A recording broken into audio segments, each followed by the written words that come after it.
So I'm going to pass the meeting off now to Alex McIntosh and Joshua Fogg, and they're going to give us a presentation on how to brew IPAs. Alex and Josh, take it away.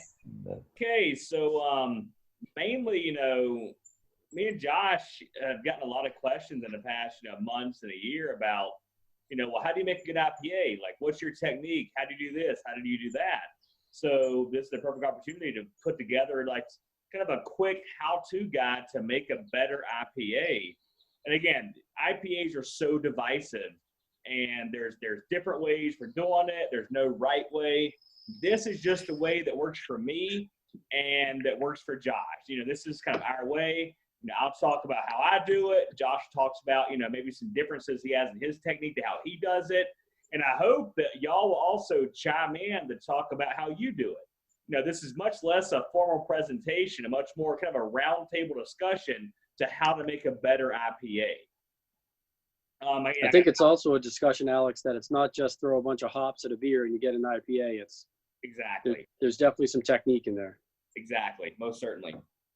So, I put together a quick presentation, and, throughout it, me and Josh is going to, kind of like, I'll read the slide, then we'll kind of like, give our take on that information. All right. So I hope y'all can see the same screen that I do. Hopefully you see a gorgeous picture of my pupper Chinook. Yes, I named her after a hop. And Josh's favorite beer, and I'm assuming favorite scenery. Yeah.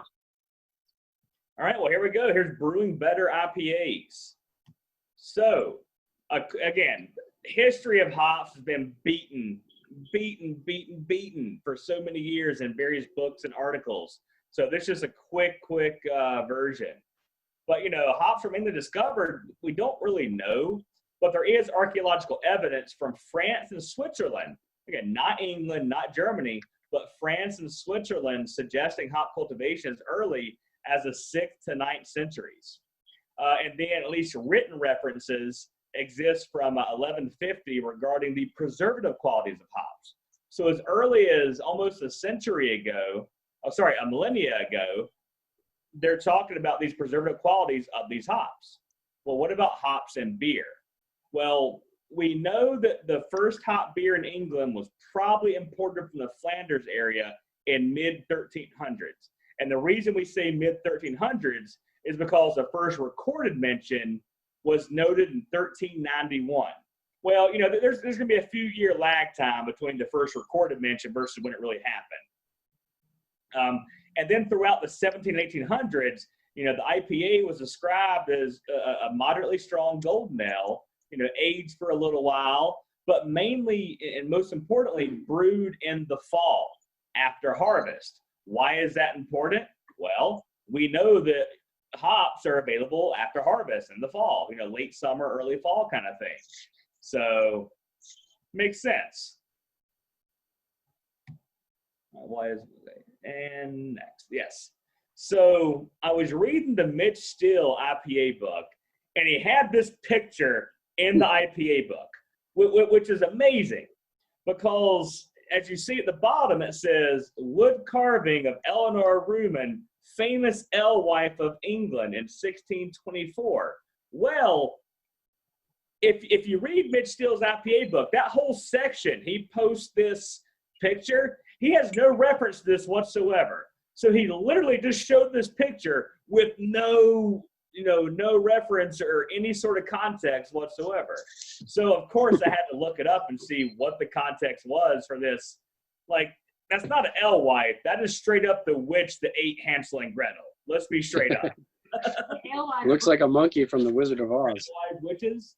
So you have the tradition of alewives, and when the church and like the male powers that be decided to malign local alewives, they basically made them into witches. Oh. That's why witches are dressed like old alewives. Like they have the hats. They would put a broom outside their door to advertise that they had available beer. They needed cats to keep mice away from their grain. Yeah. They had large brewing vessels for their beer, which were also cauldrons. Maybe all of you knew this, but I did not. But apparently, Eleanor was a character in the poem "The Tunning of Eleanor Rummig" by English poet John Skelton in around 1550. And, it's a poem that talks about disgusting images, road drinking, drunkenness, which I pretty much think of that he wrote a poem about a ribs meeting at, about 9. But more importantly, the beer that poet describes in his poem, he describes it as a pale yellowish colored beer of very bitter taste. So there you go. IPA has made the mainstream in, an English poem from 1550. But kind of a little side note, it's funny because the poet says chickens roost over the fermentation tank and drop their crab into the froth. Well, Eleanor advises her female customers that drinking the beer will make them more desirable for their husbands, but mainly because it has chicken crap in it. So I thought that was funny. But anyway, that's history. You can read a book on it. I don't need to tell you about it. Let's talk about American IPA, okay? We're talking your traditional American IPA. Lagunitas, Stone, Bell's Two Hearted, Russian River Blind Pig, and our local contributor, Foolproof Backyard. Back when they came on the scene in, 2010, 11, Backyard was an amazing American IPA. Still is a good American IPA. Our palates have shifted a little bit, but still a very good IPA. All right, well, here is your American IPA. It has certainly become the most well-known craft style in the world. Yes, everyone knows Budweiser. In Germany, everyone knows Jever Pils. But, everyone knows IPA as the craft style. Characterized by floral, fruity, citrus, all that great American hop character. Centennial, Simcoe, Cascade, even Nuggets. But the main defining character of the IPA is hops, hops, hops, but flavor and bitterness, unlike the New England IPA, which we'll get to in a moment. So there's your BJCP definition of an American IPA, along with your statistics. Moderate to strong, 40, 70 IBUs, and the other stats. Well, how do you make an IPA? What makes a good IPA? And an IPA, first things first, water. Chlorine. Don't leave your chlorine in the water, okay? Don't use tap water. Run it through a charcoal filter or pre-boil it. Let it sit for a few hours. Or Camden tab. Yeah, Camden tablets. So there's some great research on using Camden tablets, which is metabisulfite, that pretty much eliminates chlorine in solution instantaneously, as well as chloramines. Now, in New England, chloramines aren't anywhere near as prevalent as chlorine, but it will get rid of all that pretty instantaneously. So take your Camden tablet, crush it up into a powder, throw it in hot water, stir it around, 15 minutes, no chlorine. So you don't have to leave it overnight then? No, you don't. Okay. Camden tablet, the metabisulfite reaction with chlorine is instantaneous. You just want to crush it up so it has a chance to fully dissolve fast and really get in there. Now, do you have to leave your lid open? Because I've heard that too, that you should leave your lid open to let the chlorine gas evacuate. Yeah, so that's only the case if you're letting chlorine evaporate naturally. If you're adding a metabisulfite tablet, such as Camden tablets, you actually turn the chlorine into chloride. So metabisulfite reacts with it to form ammonium salts, sulfate, and chloride ions, which is all great for yeast health. And so chloramines usually do not have a smell. They are not volatile. That's why they use that instead of chlorine. It's more stable and it stays in solution. So you do not smell the chlorine flavor with chloramines that you do with chlorine. I don't think there's a difference between Camden and filter. They both achieve the same result. If anything, a charcoal filter will leave you with less ions in solution, whereas Camden will get you a little bit more ions, but pretty much the same approach. But again, the ions that are left behind from reacting with chlorine and the metabisulfite are still pretty negligible when you're determining your ppms for your perfect beer water. Yeah, Matt P, it's relatively negligible. We're talking less than 10 or 15 ppm. So, and then the sulfate. So you'll hear so many conversations about chloride to sulfate ratio. And that mainly comes into play when you're talking with, only IPAs, either American or New England. New England IPA, more of the chloride is important, whereas American IPA, the sulfate is the important factor.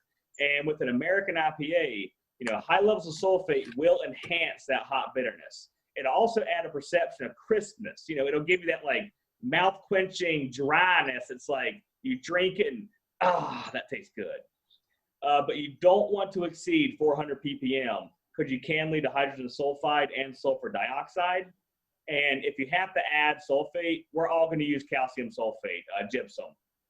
You can also use Epsom salts, but you don't want to exceed magnesium levels of about 25 to 40.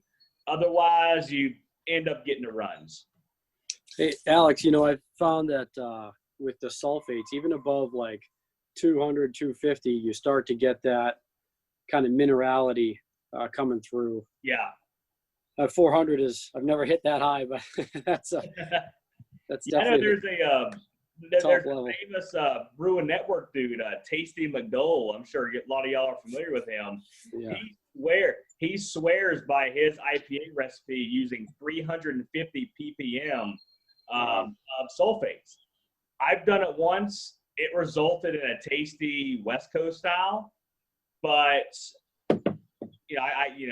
everyone's water is different, or as well as everyone's taste. And if you're using a Camden tablet, I have a great research article that shows how much, and I can try to pull that up. But I recall it saying for 10 gallons, you only need about a half tablet.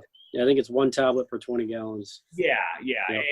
And that holds true for the purposes you use it for traditionally, but also for chlorine. What I usually do is I the night before is I prep probably 6 or 6.5 gallons of strike water, and then 3 or 4 gallons of sparge water. And I usually just split a tablet between the two kettles. Yeah. Nice. Because it's easier just to split it in half instead of trying to save them. But yeah. So as Josh said, 350 is getting way up there. So I try to aim for 1 to 150, and I believe that's what Josh just said as well. But the more important thing is a chloride to sulfate ratio. You want, and I will fix this typo in my presentation. You want 2 sulfate for 1 chloride. So you want 150 ppm of sulfate, 75 ppm of chloride for American IPA. You want it to be double sulfate to chloride. I will fix that, so I apologize for that. This also isn't to say that you can't brew a good American IPA without adulterating your water. Certainly. You just use tap water, but these are definitely kind of like the refining characteristics of making one. Exactly. Again, we want to focus on making a better IPA. You can certainly make a very good drinkable IPA using just tap water, unfiltered, whatever hops you got, whatever malts you got. It'll be good. But if you want to hone it in, start following these guidelines. And with malt, the defining characteristic of an IPA is hops. Well, the American IPA utilizes some crystal malts. So for your base malt, you want to stick with just plain 2-row. A lot of people love Maris Otter. A lot of people love Golden Promise. They're amazing malts, but they're also more expensive than just plain raw 2-row. Well, American IPA is all about the hops and the bitterness. Why spend a lot of money on expensive malt when it's going to be overpowered by the hops and bitterness? So get your plain 2-row, and then for a good American IPA, you want to utilize up to 15% of lightly kilned and crystal malts. We're talking your 5% Crystal 40, maybe 5% Vienna malt. Throw some Carapils in there. But you don't want to exceed 15% of your specialty malts.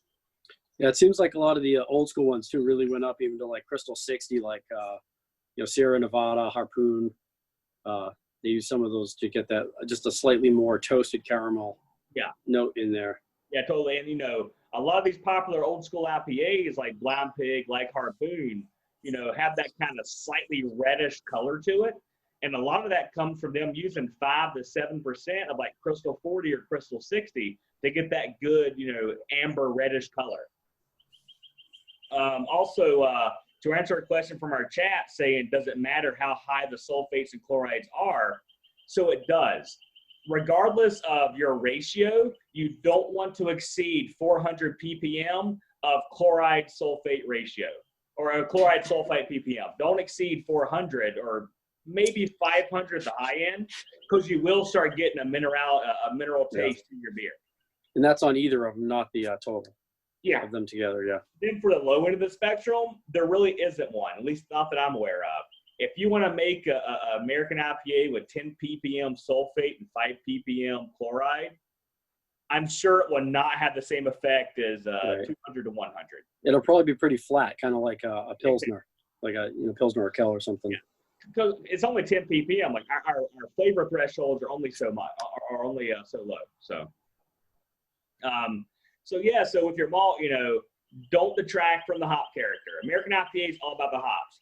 If you want a lot of malt character in there, think more of a pale ale. Get a good, well-rounded pale ale where the malts actually come into play, or even maybe a brown ale, or amber ale where you have a lot more of that malty flavor and just kind of the hop supports. But American IPA is all about the hops. Your mash, it's pretty open. 149, 154. Stick with 152. It's right in the middle of the road. You're going to be good to go in terms of gravity and final gravity. With your hops, it's an American IPA. Don't use a lot of Fuggles and check size. Throw in your Cascade, throw in your Centennial, throw in some Simcoe. It's American and New World hops, not English or Noble. Now, you feel free to use one of those as a bittering charge or a supporting hop, but come on, this is America. Yeah, it seems like American IPAs, too, stick to the traditional American hops. Like you just said, the Centennials, the Cascades, the Chinook, and things like that. But the newer ones are incorporating, other global hops like South American and Australian, New Zealand. But traditionally, it was the more traditional American hops. Yeah, definitely. And I apologize for your extract brewers. I don't have really any guidelines on this presentation for you. Besides saying go all grain, okay, there's amazing extract beers out there. I've had some of the best extract beers I've ever had from all grain. You stop that, girl. I think I've heard one of the keys with extract is to actually use distilled water, or like a half and half distilled water, because they use some sort of minerality already in their water to get the proper utilization and extraction. So that could be what contributes to a lot of problems with that extract beer flavor, is that the water is actually over mineralized. I don't have the conversion in my head. Maybe someone in the chat will tell me. But for all these, if you're an extract brewer, take the amount of two-row that you see in a recipe, or like pale malt you see in a recipe, and just use simple extra light DME. Don't bother with the amber DME. Don't do any of that. Just use light or extra light DME, and then use the steeping grain or the specialty grains as your steeping grains. So, and then for your yeast, American IPA, you can't go wrong with your classic California ale yeast. WLP 001, US 05. What is the Y yeast equivalent, Josh? Do you recall? 1056. Yeah, 1056. American Ale 1 or American Ale 1s. Yeah. Also, 1450. Denny's favorite is also pretty good for getting a little bit of that fruity fermentation character. Yeah, but still clean. Yeah, and it's rumored that Stone Brewing actually uses WLP 00. It's either 2 or 7 for all their beers. Because I think one's English ale and one's a dry English ale. Is that Pac-Man? Is that? No, I don't believe so. But it's basically the equivalent of US 04. 002 is English ale and 007 is dry English. Yeah, and I know Stone Brewing uses one of those two yeasts, either the 002 or 007. But it's a good neutral English ale yeast. Also a great choice for an American IPA. I think you'll find the difference too between like a a Chico yeast is going to attenuate a little bit more than the English yeast, so they'll help dry it out a little bit more. You know, the English guys will leave it a little bit more full and chewy. So, and with the English yeast, you'll get a little bit more esters with it, so it could really add an extra level of complexity to your IPA. So here is my personal favorite American IPA. I was lucky enough to have a buddy live in California for a time, and he sent me a fair amount of Blind Pig. And Pliny the Elder is great. I prefer Blind Pig. And fortunately, Vinny Salerzo released a recipe to Zymergy. So here is that clone recipe for Russian River Blind Pig. And to me, this really embodies the quintessential American IPA. And look at the recipe. We got 10 pounds of pale, 2-row. We got 6 ounces of Crystal 40, and we got 5 ounces of dextra malt. Dextra malt is Carapils. And Blind Pig, unfortunately, is not sold anywhere here. It is only sold in California and Philadelphia. Go figure. For some reason, they released in Philadelphia. So, look at that malt bill. 10 pounds 2-row. You got almost a pound of specialty malts, and you have all these amazing classic American hops. Columbus, Chinook, Amarillo, Cascade. A good bitter in charge, some 30-minute, hop steep, and then dry hops. And then, sorry, touchpad. Sorry, guys. And then your classic American ale yeast. We're looking at 6% ABV, 60 IBUs. This is what an American IPA should be, at least in my opinion. But we also have several other clone recipes right here for you in this presentation. Once we release this presentation for you, I've hyperlinked all these beers, so you can pull up that recipe directly. Next, I think a good note to mention while we're looking at that recipe for Blind Pig is just one of the processes that are used with American IPAs, and obviously with the upcoming New England IPA, is that some of those hops are thrown in at 0. Yeah. And at 0 minutes, that's basically flame out.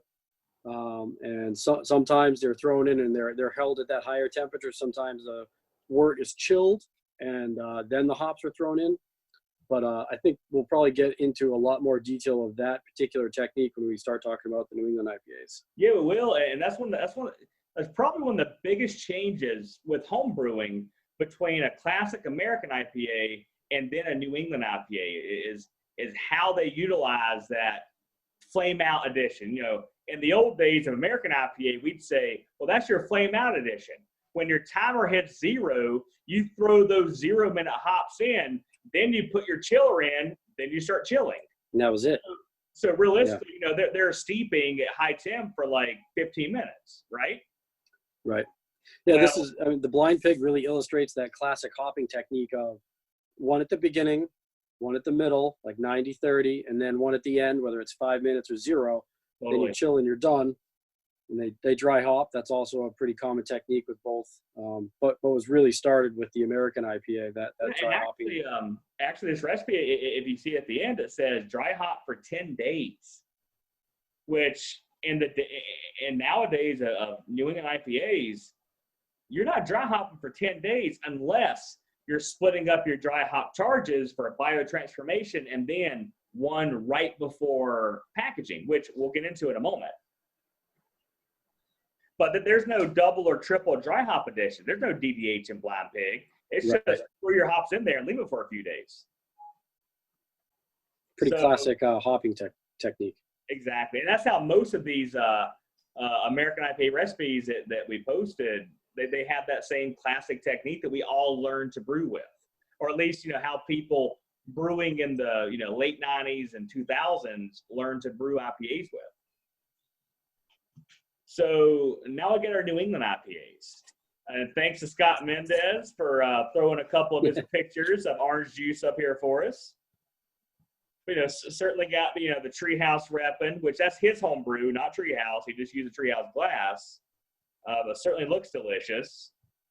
Hetty Topper, which is arguably the first example of a New England IPA.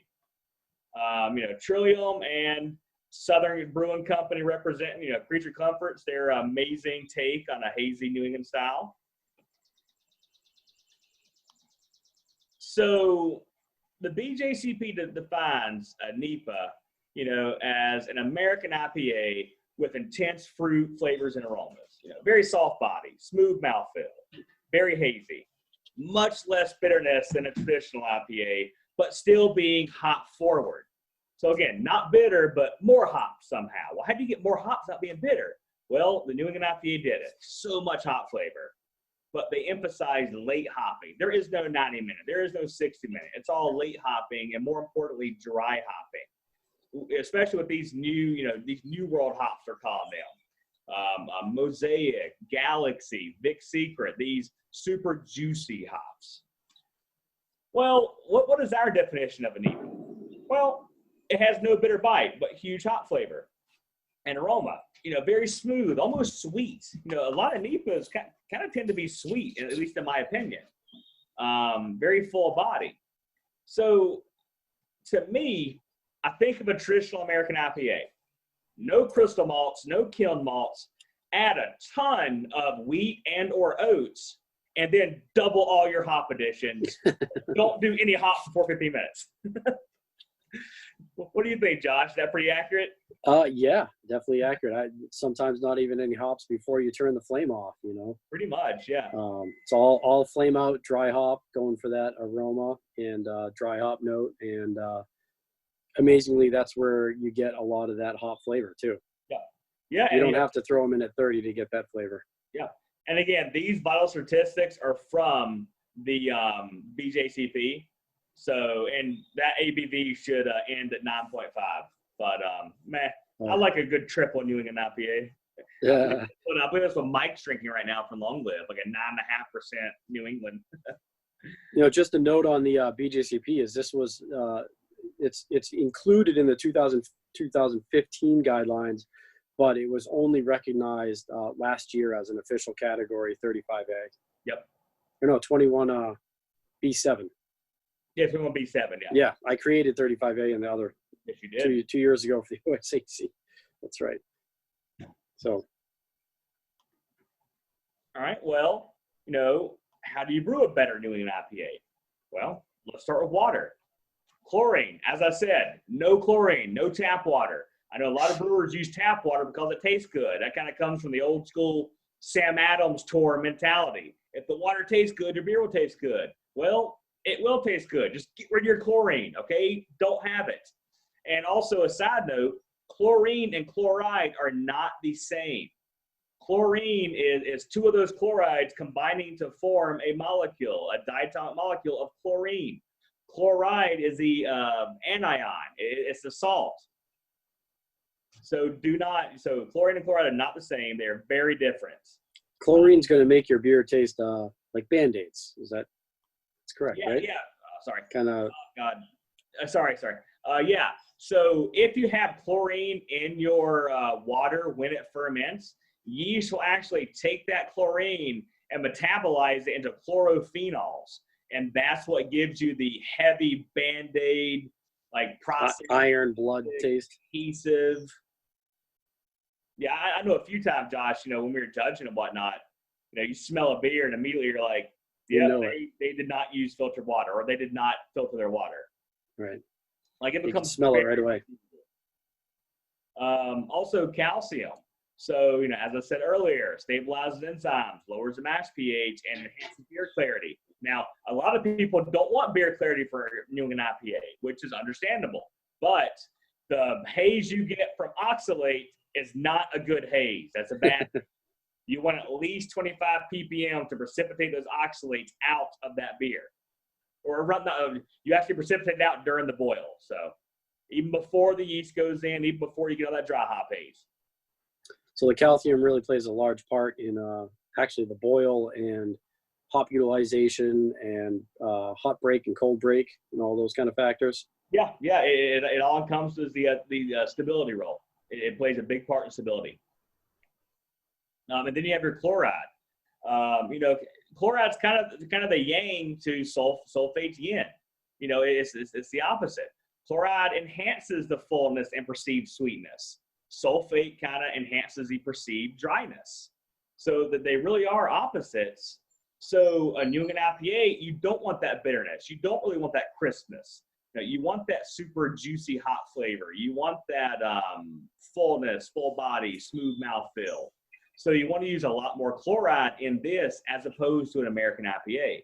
But you don't want to exceed about 250 ppm of chloride, or you will start noticing a harsh minerally taste. When you want to add chloride to your water, you'll be adding calcium chloride. Magnesium chloride is not as readily available as calcium chloride. It's also not as soluble. It's a lot more difficult to solubilize that magnesium chloride than calcium chloride. So stick with calcium chloride. And then for a chloride to sulfate ratio in a NEPA, you really want, 2 to 1 is your rule of thumb. I personally like to use 1.5 to 1. That's my personal preference. I do kind of like that slight crispness you get from a higher sulfate content. But most folks agree that 2 to 1 is the rule of thumb. Well, Brewlosophy did a great experiment where they did a 3 to 1 chloride to sulfate, and they got very favorable results of people liking that. And there's a link to that result. What do you think? The 3 to 1 actually helps cut some of that sweetness too, where it depends on how you want that New England IPA to go, to whether it's the sweeter side or a little bit drier side.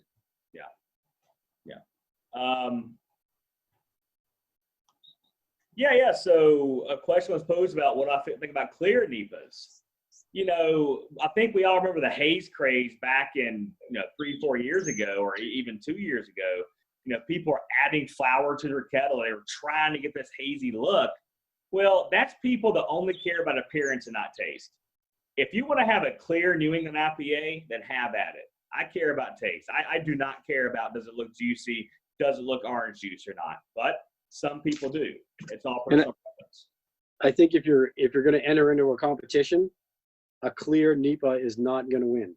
That's true. A defining characteristic of the NEPA, according to the guidelines anyways, is the haze. So, like you said, if you want to brew it your way, go for it. And it tastes great, good, but not for competition. So. Yep, no.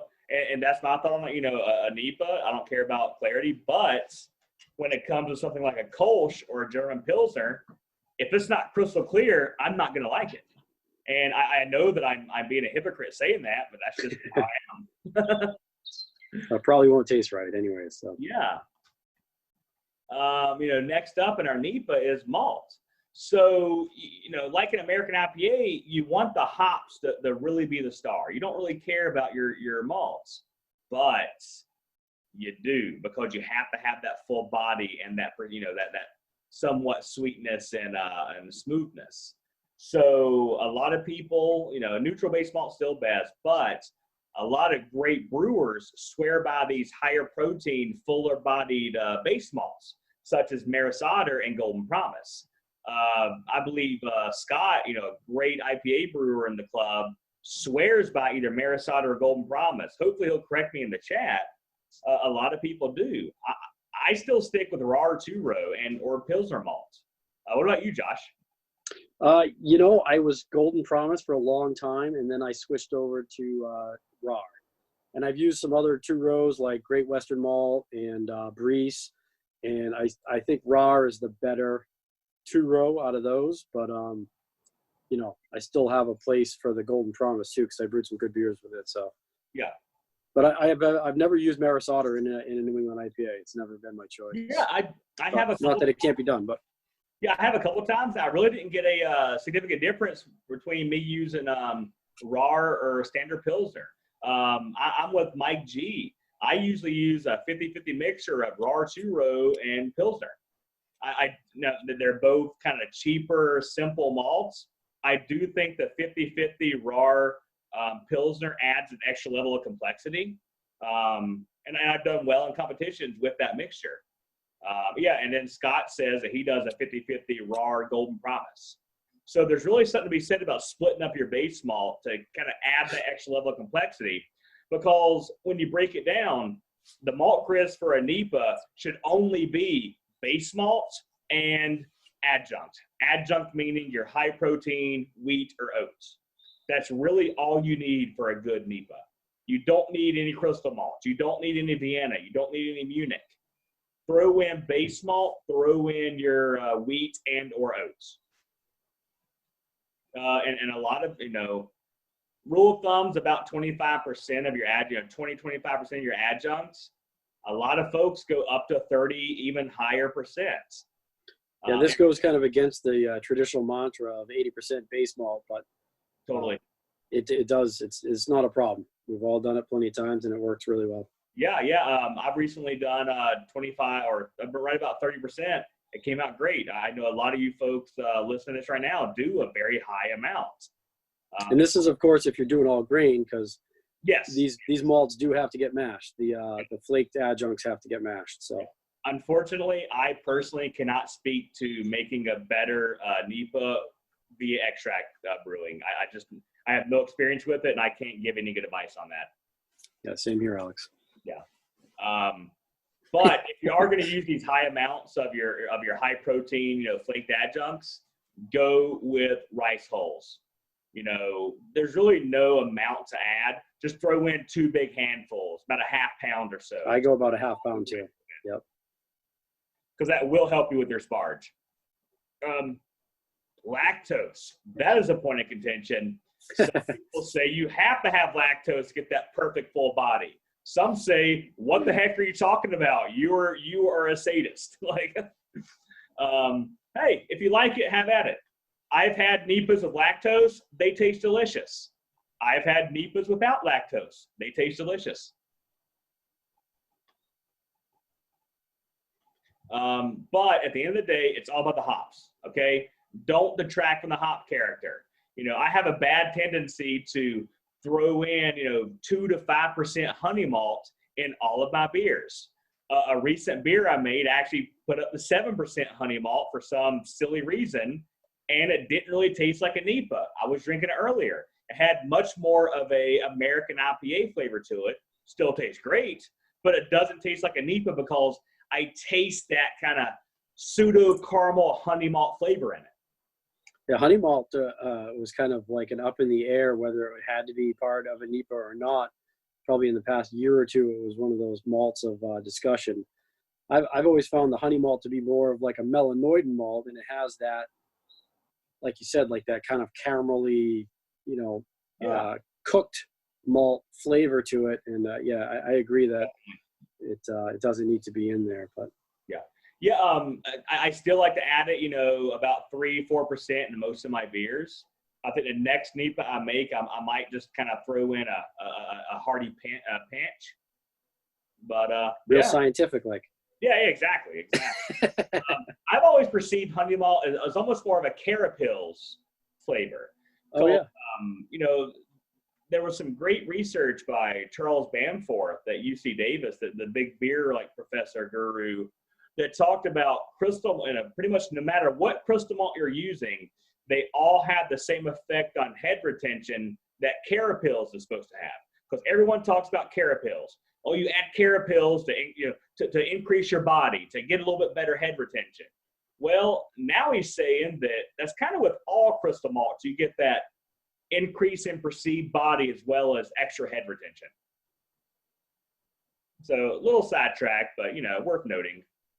And the mash for your NEPA can really be all over the place. It really depends on, your protein level, how much of those, protein heavy malts you're using, as well as, your yeast. Are you using a yeast that attenuates a ton? Are you using a yeast that doesn't attenuate that much? Just really hone that in. I'll plug Beersmith. I use Beersmith for all my brews. I swear by it. It's amazing. It has really never done me wrong. All their predictions for the final gravity and OG have always been pretty accurate. I love it. What do you think, Josh? You use Beersmith, don't you, Josh? I do, yeah, and I love it too. I've been using it for 7 years now. I bought it right away as soon as I started brewing. Yeah. I get a membership and keep all my recipes on the cloud, and I have it on 4 different devices. It's Yeah. I second the fact that it's the best out there. Yeah. And in terms of like, if you're new to like using a lot of malts and trying to determine like, well, how do I know if it's high protein or not? There is an amazing book by, it's the malt book. Who wrote the malt book? It's in that series. I think it's kind of an Stan unusual. Hieronymus. I think it was Stan usually- Hieronymus. Is that right? Yeah, I think it's Stan Hieronymus wrote the malt book. That book, out of the entire series, taught me so much about malt. It, helped me identify, how to read a spec sheet that you have. No, it's from John Mallet, not Stan Hieronymus. I believe Stan Hieronymus may have written the hops book. John Mallet wrote the malt book. He was a former guy from Bell's, or maybe still is. But amazing book. Sorry to plug that for so long. That will teach you a ton on all the protein content and whatnot in malts.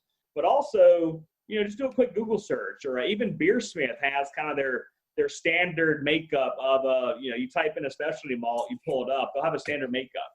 It has a standard little description there too of like Yep. what it's used for, whether it's 2-row or 6-row or something. Exactly. Next will be yeast. I could spend all day talking about yeast and NEPA, about biotransformation, haze quality, whatnot.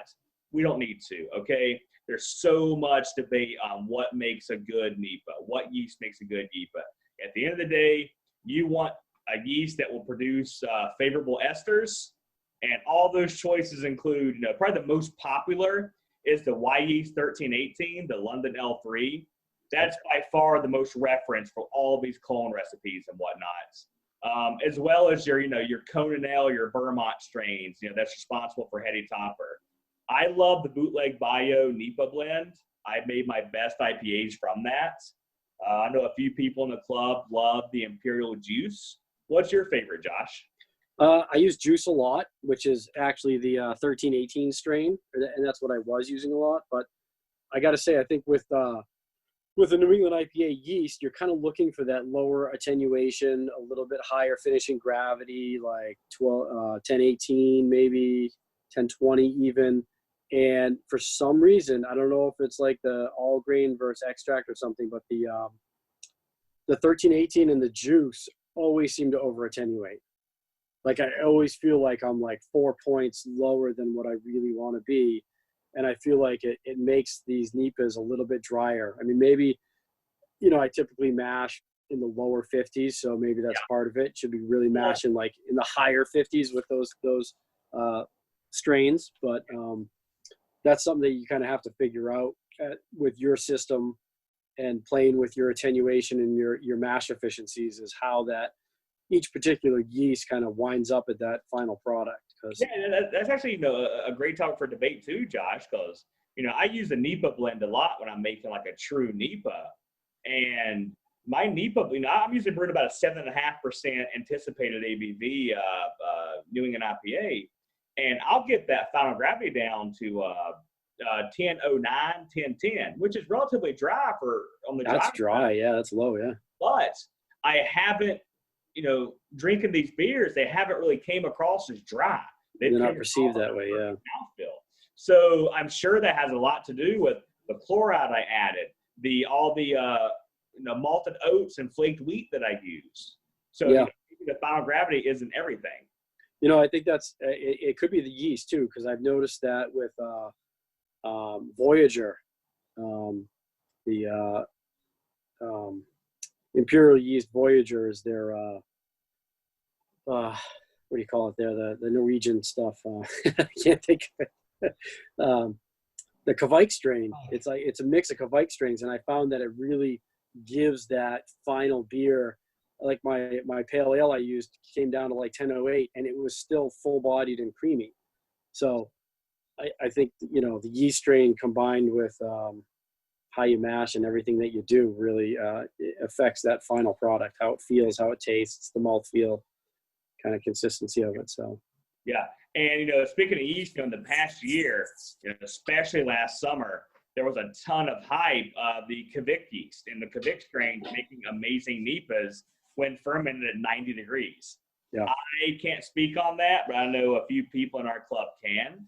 So maybe those of you that want to talk about that, when we open it back up for everyone to talk about, we can address that. I did a Nieper at 94, and it hit like 102 during fermentation. And then I did a pale ale actually with All Galaxy at around 90. And I was kind of surprised because the pale ale did come out more like a IPA with that high, high creaminess, high hop content. So, yeah. All right. Well, makes good beer. Yeah. Well, the most important aspect of a New England IPA is obviously the hops. Okay. We're not going to have a New England IPA without the hops. So you want predominantly contemporary. Now, all these, you can use old, but mainly the new sexy hops, the fruit forward varietals. You always hear stone fruit. That is the kind of hops that, you really want to use in a New England IPA. Citra, Big Secret, Simcoe, Mosaic, Galaxy, all these sexy and expensive hops. Well, I think citrus is another big descriptor for those. Those type of hops. Totally. But don't forget the classic hops, though. You can always use these as your secondary and support hops. You don't have to have a Centennial heavy New England IPA. You can have Centennial in the background to play a support role. Chinook's also another amazing hop that adds a lot of great character. I'm not saying that because it's my favorite hop or because I think Amarillo is another key player. Totally. As a supporting hop. Yeah, I was listening to a podcast recently with Vinny Salurzo of Russian River, and he was talking about how he pretty much uses Centennial in every single one of his IPAs because he's making a lot of hazy IPAs now because that's what sells. And he's still using up to 40% Centennial because it's just an amazing support hop and plays really well with everything. So if you don't want to spend, an arm and a leg on a pound of Galaxy, throw in 8 ounces of Galaxy, throw in 6 ounces of Centennial. It's probably going to taste just as good, if not better. El Dorado is another great supporting hop for this. But again, few hops work perfect alone. Galaxy is one of the ones that is delicious alone. Mosaic half the time. Vic Secret's great. Citra isn't really that great when it's by itself. Maybe I'm an outcast in thinking that. But, this is really where you can experiment and have fun by adding all these great hop varieties. Well, how much hops do you add? Well, in terms of IBUs, you want to keep a NEPA IBUs, typically below 70. And for your total hop rates, this includes hot side, whirlpool, and dry hop. Commercial rates are usually between 3 to 5 pounds per barrel, which translates to 8 to 13 ounces for 5 gallons. I know a lot of home brewers will go, 16, 20, 22 ounces for a 5-gallon batch. That introduces the argument of hop saturation. Yeah, hop saturation and diminishing returns. So are you just wasting hops and going to get less beer out of it? There has been some research into that. I know Brewlosophy has done some things. I am a believer of the 8 to 13 ounces. I have used 12. I have used 16. I've used 20. I don't get that big of a difference between using 12 total, using a pound. Well, what's the highest you've used, Josh? Like, what are you thinking? I've done a pound for a 5-gallon batch, but I think it typically sits in like the 12-ounce range. Yeah. With probably half of that or so in the dry hop. Yeah, exactly. Yeah. And that's my next point. Usually 30 to 50% of all these hops are going to be used on the hot side. That's boiling addition as well as all your whirlpool. Because New England IPA is heavy emphasis on aroma and flavor, and that comes largely from the dry hop. So, most folks will not add any hops, and if they do, maybe a tiny bittering charge at 60 minutes. Now, when we say tiny, we're talking 10 IBUs worth. Quarter ounce maybe at the most. Yeah, look at your beer calculator, but we're talking quarter. Yeah, you say quarter ounce, Josh? Yeah. Throw in a quarter ounce of 60 just to kind of throw up the IBUs and, I don't know, give yourself peace of mind or make yourself feel like you're brewing, I feel like it has an effect on how the boil goes too, with like the hot break, cold break, and how everything kind of transpires in there. Yeah. Yeah. So, after we stop the boil, we talk about the whirlpool. Well, you don't want to really add any hops until the whirlpool.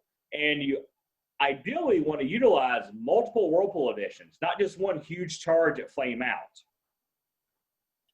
Well, what is a whirlpool? And this is a question I've been asked a lot. So this is what a whirlpool is.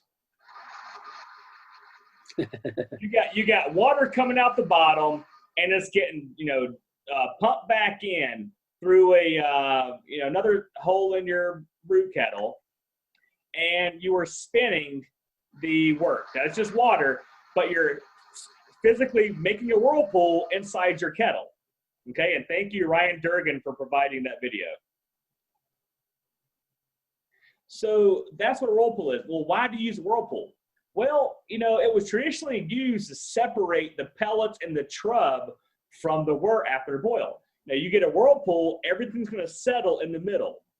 But it's also an amazing way to keep kind of the hops touching hot wort.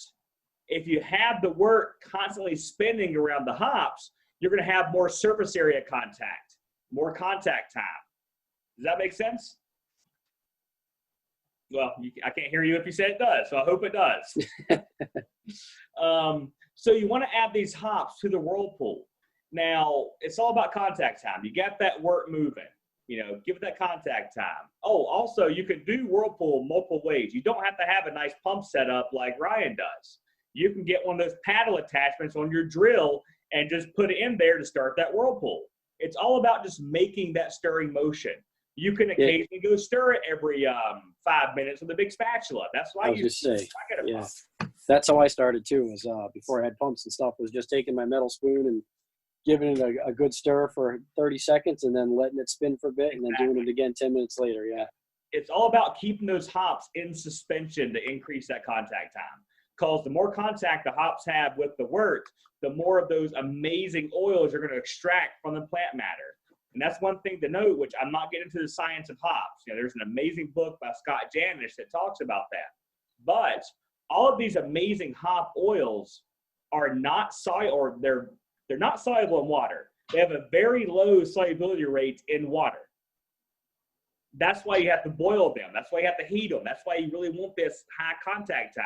You're trying to force these hop oils out of the plant matter and into your solution.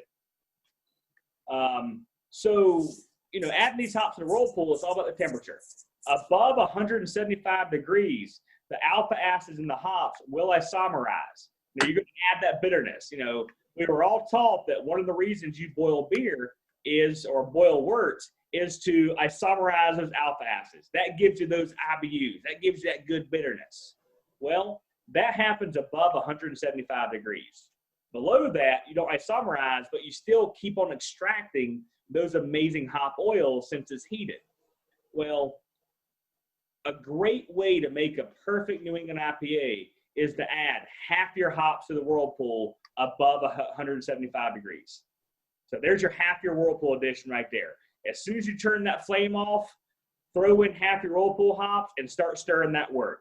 That's going to isomerize some of that and give you bitterness, as well as extract a lot of those great compounds. I think we got a couple of good questions we should address here, Alex. Yeah, sorry. No, it's all right. No, I just want to point out, because Rich asks how fast you lose temperature. A lot of that depends on if you're brewing in the garage in the winter, if you're brewing in the basement in the summer. But, I would say on average, you might drop like 10 or 15 degrees over 10 or 15 minutes. Yeah, I agree. And I think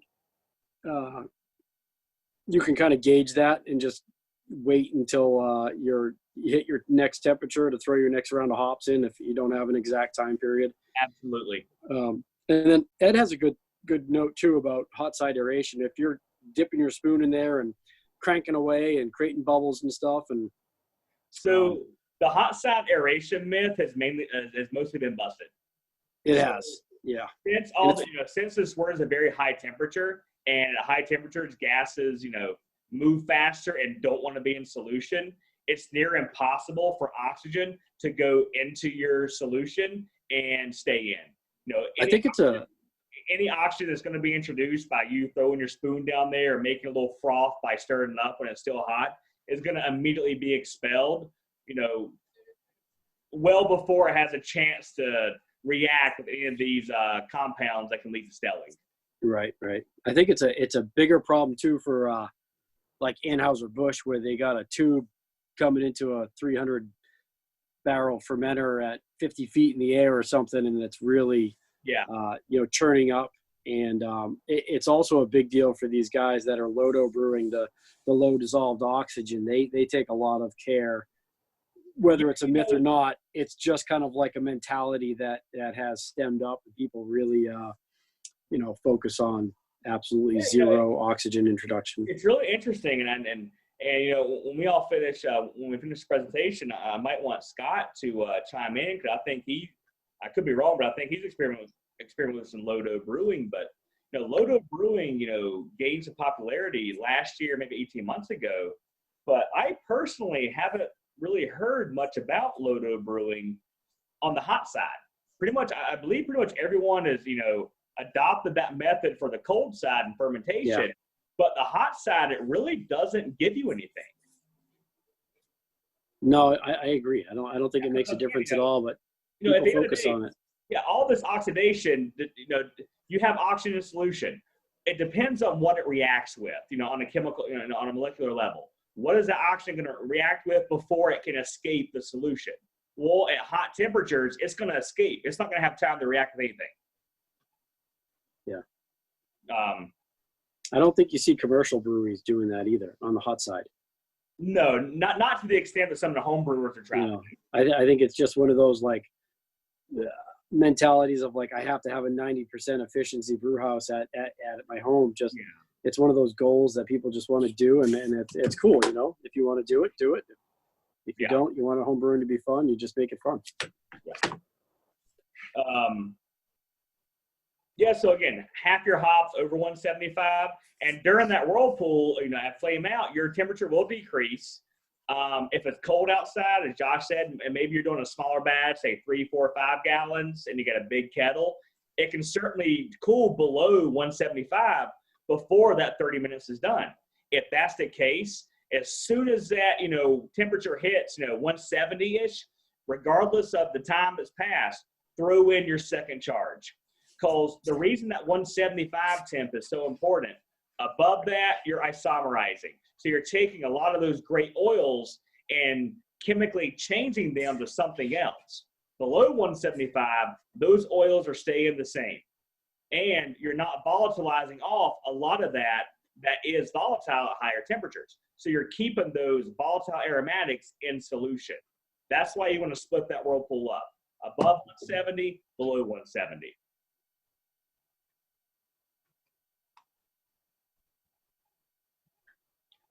And then we get, so after that, you cool it down to your pitching temp, you throw it in your fermenter, you throw your, your yeast in there, and then you're dry hopping.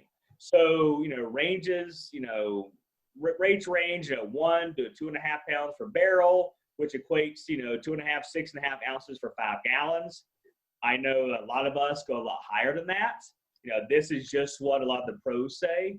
I personally stick to about 6 ounces of dry hop. What about you, Josh?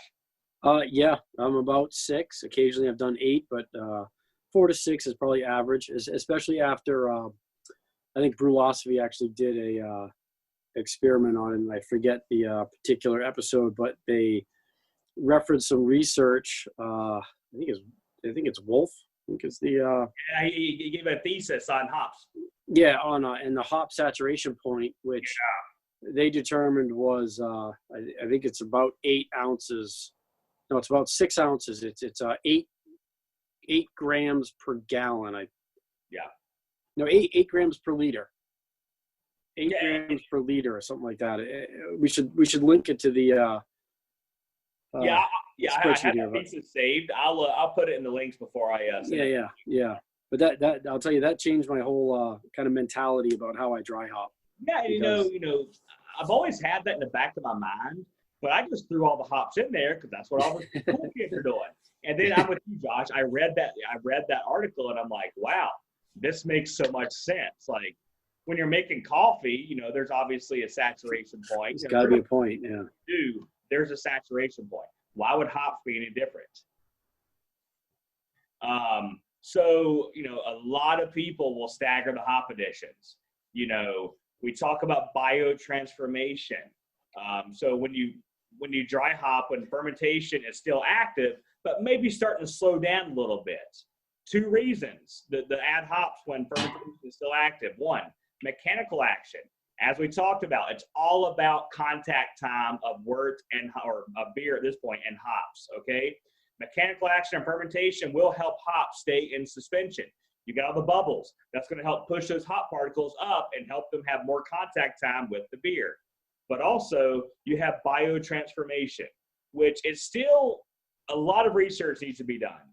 But there are a lot of claims and good evidence that suggest that certain yeast strains do have the capability of transforming a lot of these non-aromatic hop oils, these hop glycosides, into aromatic terpenoids, which are these sexy aromatics you smell in a beer. So pretty much taking hop garbage and turning it into hop gold is basically what biotransformation does. I think one of the big ones is taking geraniol and turning it into citronellol. Yeah, there's I should have posted this article. There's a great article about, I think it's from a Sapporo research group. They do a lot of hop research. They actually added in, is it cardamom that has? No, the one from Hefeweizen's, coriander. Yeah. Thank you, Rich, for posting that. Yeah. Yeah, they added a lot of coriander because coriander has a ton of I can't say the word. Geraniol, yeah. Geraniol and coriander. So they actually dry hop or for biotransformation with geraniol to see if they would get the same flavor. They did not, but it's an amazing concept. Right. Yeah, Ed points out a good thing that coriander is the seed of cilantro. It is. I keep on forgetting that. Yeah, so you can actually get your own coriander at home if you grow a cilantro plant and just let it go to seed. So hang it and dry it. So what you're saying is that we should actually dry hop with cilantro. No, I would not advise that. You'll have that nasty rotted lettuce flavor in your beer.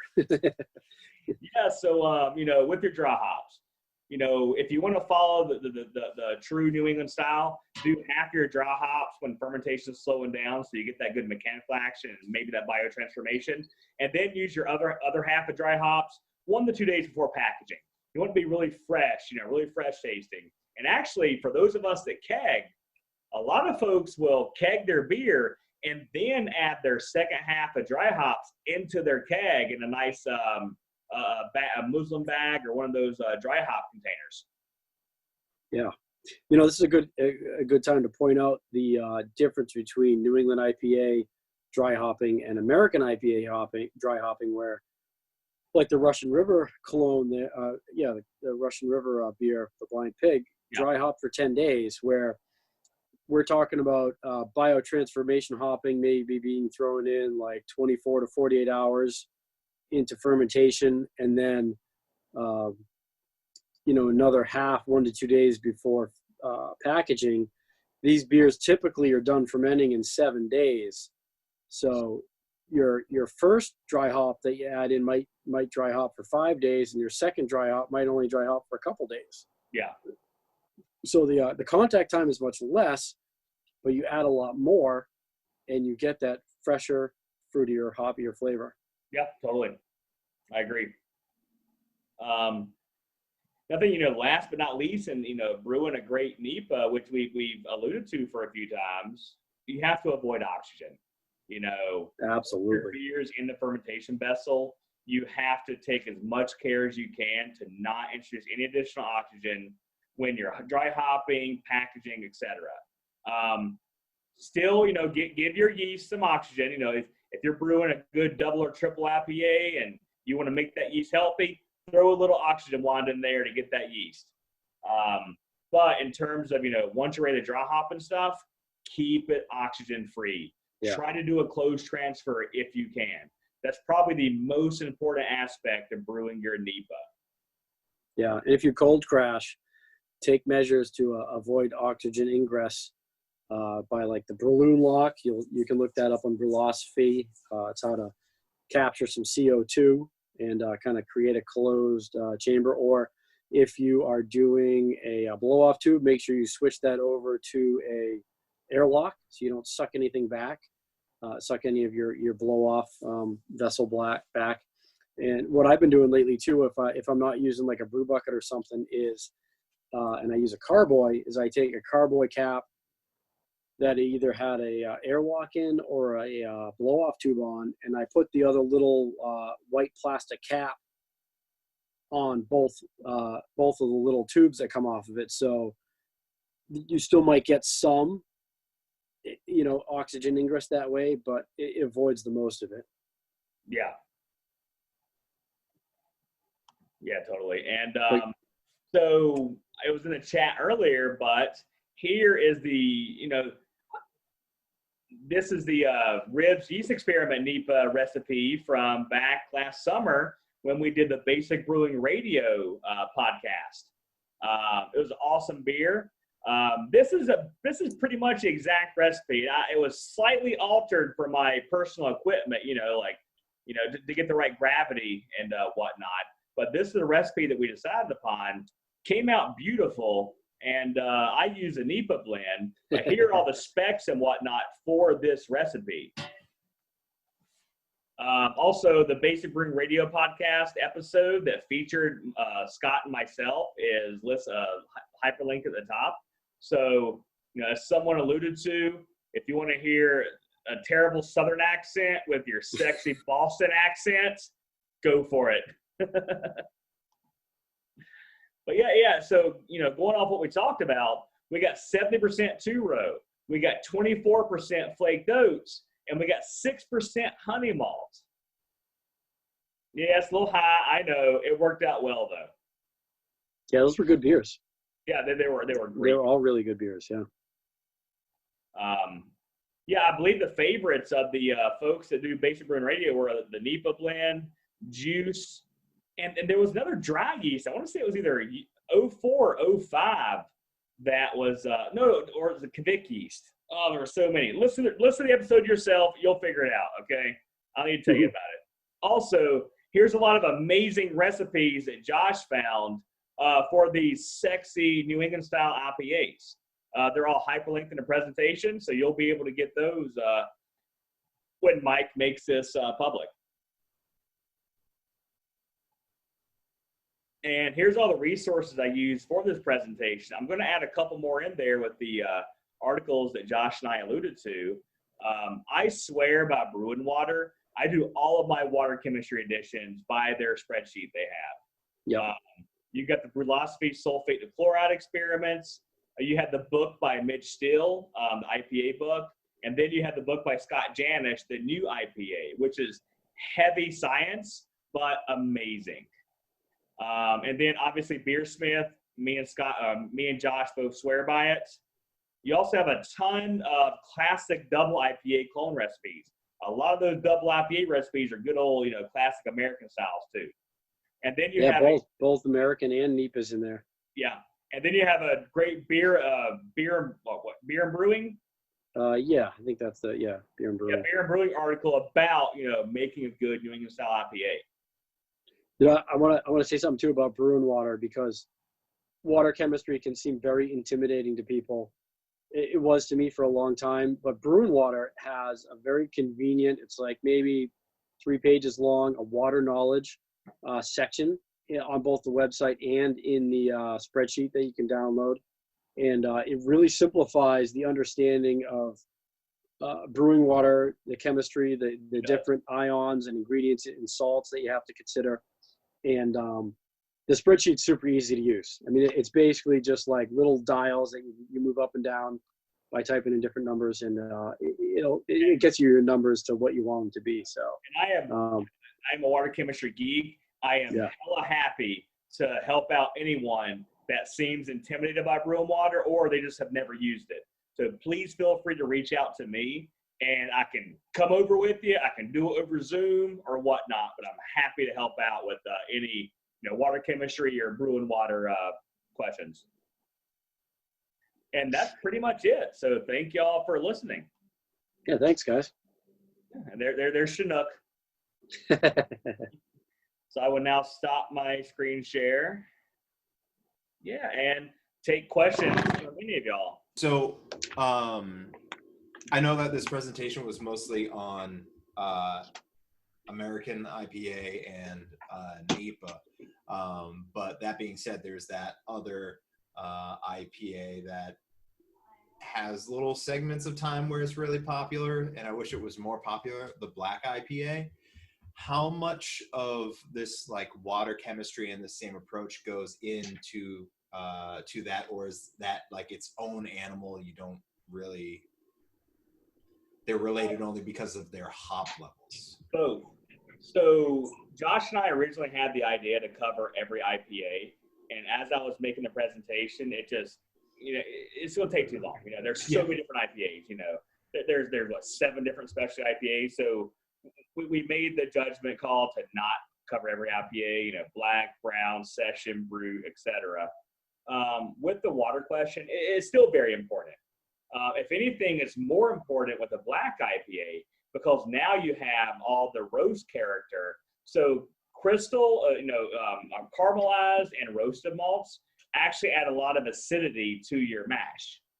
So now you have to worry about making your mash pH correct and having the proper sulfate chloride balance to counteract the roasty flavor from those all those dark and roasted grapes. If anything, I would say stick with a standard stout water profile for a black IPA because you're gonna get a ton of bitterness from the hops as it is. You're gonna get a ton of bitterness from the hops as well as the slight astringency from the roasted malts. You don't need the sulfate to even add more to that. And that's certainly my personal opinion. It's not correct, it's not wrong. There's certainly a lot of ways to think about it. Thank you. That was mine. Do you guys find that NEPAs last significantly less time, either canned or kegged, from something like an American IPA? Like, is the time that they can sit there and just sort of like sit in the keg or bottle diminish rapidly? I think so. A lot of people will confuse the taste of a crystal malt as oxidation and vice versa. Some people will say this beer has oxidation. Someone else will say, oh no, that's just a little bit of crystal malt in there. So with that aspect, American IPAs probably last a lot longer in package. And New England IPA is all about oxygen. Regardless of how good your packaging technique is, you're going to introduce oxygen when you're packaging. So over time, it will be detrimental to the beer. American IPA can stand up to it more than a New England IPA can.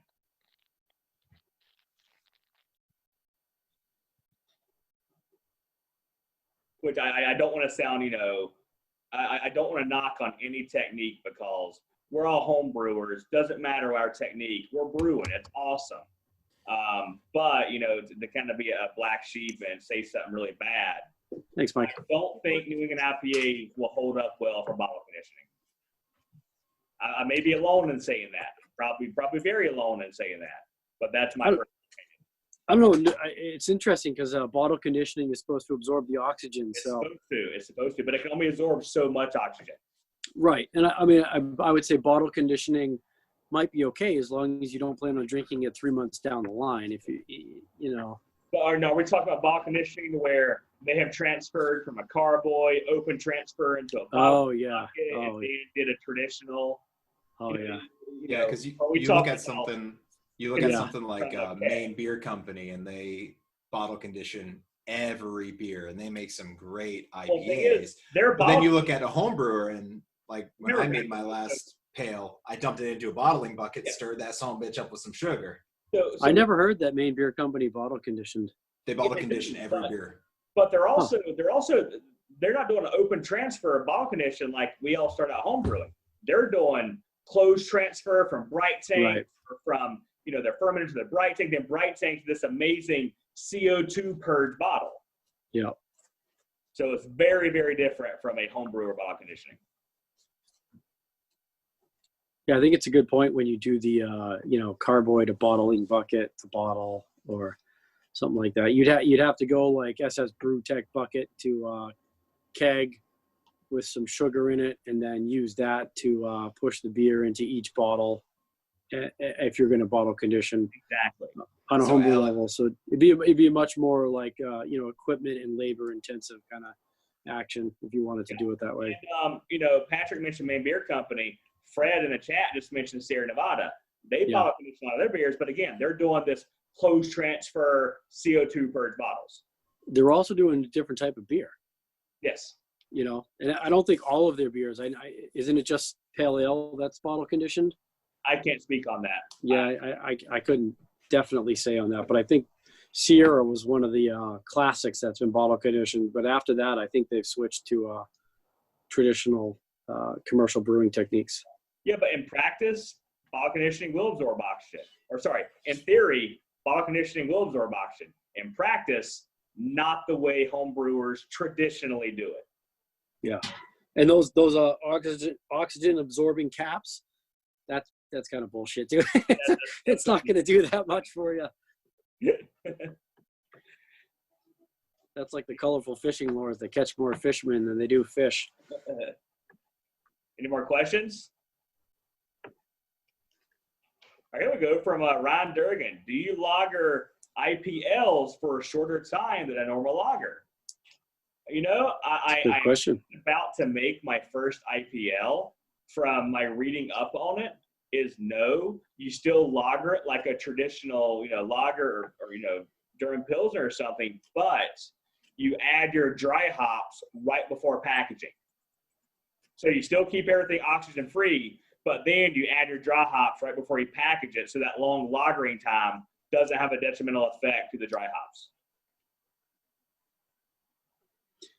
Something that we haven't really touched on is we did a little bit, but the two differences: American IPA, New England IPA. American IPA is typically going to be clear. It's going to be It should be very clear. Very clear. Might have a slight haze from dry hopping, which Look at that clarity. the BJCP does allow for it. New England IPA, obviously, it's going to be opaque and juicy, the orange juice type of look. But using clarifiers and fining agents, definitely important with American IPAs. But interestingly, I actually use them occasionally I kind of go back and forth whether I use them or not in New England IPAs. And a lot of commercial breweries actually do too, because a clarifying agent is not going to remove like hop polyphenols from the beer.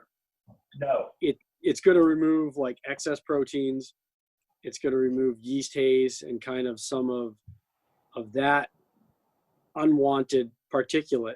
Yeah. So you're still going to have a hazy beer because there's high protein and high polyphenol from the hops that's creating that haze and staying there. But the removal of the excess and the yeast that's in there actually makes for a more stable product in the end. So I think finding agents in a New England IPA is actually okay. Yeah, especially when you're using that high of an adjunct. That 30%, doesn't matter how much whirling froth you throw at it, it's not going to take all that haze out. Yeah. So yeah.